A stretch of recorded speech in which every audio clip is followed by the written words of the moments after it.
Pension असेल त्याला 7,500 आणि महागाई भत्ता मिळायला पाहिजे.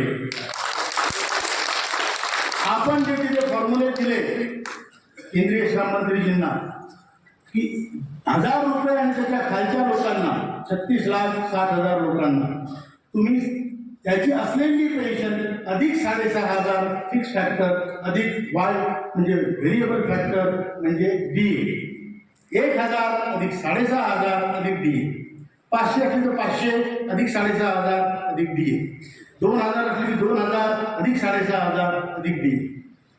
या पद्धतीनं तुम्ही जास्त कॅल्क्युलेशन न करता आहे त्या पेन्शनमध्ये 6,500 वाढ करून DA टाकावा हे आपण त्यात स्पष्टपणे नमूद केलेलं आहे. आणि हे करताना तुम्हाला किती खर्च येईल तो खर्च कसा येईल आमच्याकडून सुद्धा आम्ही द्यायला तयार आहोत. म्हणाले क्या भिकारी कुठली तो आशीर्वाद तो देगा ना. आमच्याकडून काय देणार आपले 8.33 मालकाचे जे आपल्या सोशल सिक्युरिटीसाठी येतात त्यातले ते 8.33 काढतात.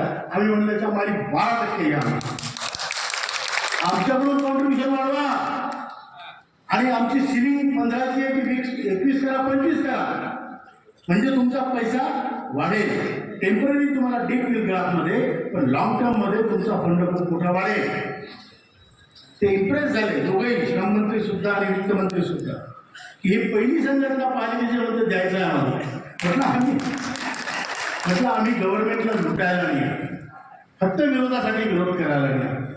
आम्ही कशासाठी आलो की आमचं म्हातारपण एक डिग्निफाईड साधारण चिंताजनक जाऊ नये यासाठी आम्ही आलेलो आहे. आम्हाला तरुणपणात 2 पैसे कमी मिळाले तरी चालते पण म्हातारपणात आमची इज्जत ठेवा आमची इज्जत ठेवा बरोबर आहे हे म्हणून आपण त्यांना सांगितलं. आपण त्यांना सांगितलं की आमच्या प्रश्न सोडवण्यासाठी EPFOला दर महिन्याला दर वर्षाला जेवढं व्याज येतं ते पूर्ण व्याज आम्हाला देण्यात यावं पेन्शनमध्ये तरी तुमचा फंड वाढत राहील कारण कॉन्ट्रीब्युशन दर महिन्याला येत आहे बरोबर आहे.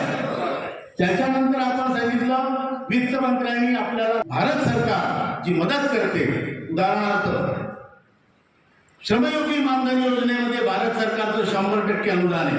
मी 100 भरतो भारत सरकार 100 भरतं. UPSC आता युनिफाईड पेन्शन स्कीम झाली मोदी साहेब त्यामध्ये भारत सरकार 18.5% कॉन्ट्रीब्युशन करतं आणि आपल्या स्कीममध्ये भारत सरकारचं कॉन्ट्रीब्युशन 0 आहे. 1.16 ते देतात ते ॲडमिनिस्ट्रेटिव्ह एक्सपेंडिचरसाठी देतात.